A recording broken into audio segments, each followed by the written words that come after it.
முட்டையை வச்சு இந்த ரைஸ் ட்ரை பண்ணி பாருங்க. இந்த ரைஸ் சாப்பிட்றதுக்கு செம்ம டேஸ்டா இருக்கும். அதே போல சைட் டிஷ்ஷே தேவைப்படாது. இப்போ ரொம்ப ஈஸியா எப்படி செய்யுதுன்னு பார்க்கலாம்.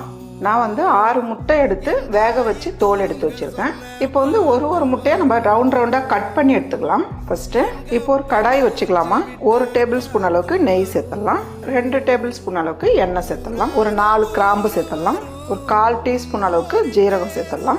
4 பெரிய வெங்காயம் பொடியை நறுக்கிருக்கேன். 1 பச்சை மிளகா பொடியை நறுக்கினது. வெங்காயம் சேர்த்து இந்த அளவுக்கு நல்லா வதங்கி வர டைம்ல 3 பெரிய தக்காளி பொடியை நறுக்கிருக்கேன். இதையும் சேர்த்துக்கலாம். 1 டேபிள் ஸ்பூன் அளவுக்கு இஞ்சி பூண்டு பேஸ்ட் சேர்த்துடலாம். இதெல்லாம் சேர்த்து நல்லா வதக்கிடுங்க. தக்காளி இந்த அளவுக்கு நல்லா வதக்கிட்டு ஒரு 2 நிமிஷத்துக்கு மூடி வைக்கலாம். ஒரு 2 நிமிஷம் ஆயிருக்குமா பார்க்கலாம். பாருங்க, நம்ம சேர்த்துருக்க தண்ணி நல்லா இழுத்துருக்கு. வெங்காயம் தக்காளி நல்லா வெந்திருக்கு பாருங்க. 1 டேபிள் ஸ்பூன் மிளகாய் தூள் சேர்த்துலாம். மல்லி தூள் 1 டேபிள் ஸ்பூன் சேர்த்துக்கலாம். ஜீரகத்தூள் 1/2 டீஸ்பூன், 1 டீஸ்பூன் பெப்பர், கூடவே தேவையான அளவு உப்பு, இதெல்லாம் சேர்த்து நல்லா வதக்கிடலாம். பொடியா நறுக்குன கொத்தமல்லி, இந்த அளவுக்கு நல்லா மிளகாய் தூள் வாசனை போற அளவுக்கு நல்லா வதக்கிடுங்க. வேக வச்சு கட் பண்ணி வச்சிருக்க முட்டை சேர்த்தலாம். முட்டை சேர்த்துட்டு அப்படியே கலந்து விட்டுருங்க.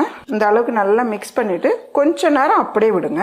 இப்போ நம்ம ரைஸ் சேர்த்துக்கலாம். நான் 1 கப் அளவுக்கு பாஸ்மதி ரைஸ் எடுத்து வடிச்சு வச்சிருக்கேன். இந்த அளவுக்கு நல்லா உதிரியா வடிச்சு வச்சிருங்க. நல்லா பரவலாவே சேர்த்துக்குங்க. கூடவே 2 பச்சை மிளகாய் நீளமா கட் பண்ணிருக்கேன். கூடவே 1 டீஸ்பூன் அளவுக்கு மாங்காய் பவுடர். மாங்காய் பவுடர் உங்ககிட்ட இல்லைன்னா லெமன் ஜூஸ் மட்டும் சேர்த்தா போதும். 1 டீஸ்பூன் அளவுக்கு கரம் மசாலா, கசூரி மெத்தி கொஞ்சமா, இதுக்கு மேலவே கொஞ்சமா உப்பு, இதெல்லாம் சேர்த்துட்டு நல்லா அப்படி கலந்து விடுங்க.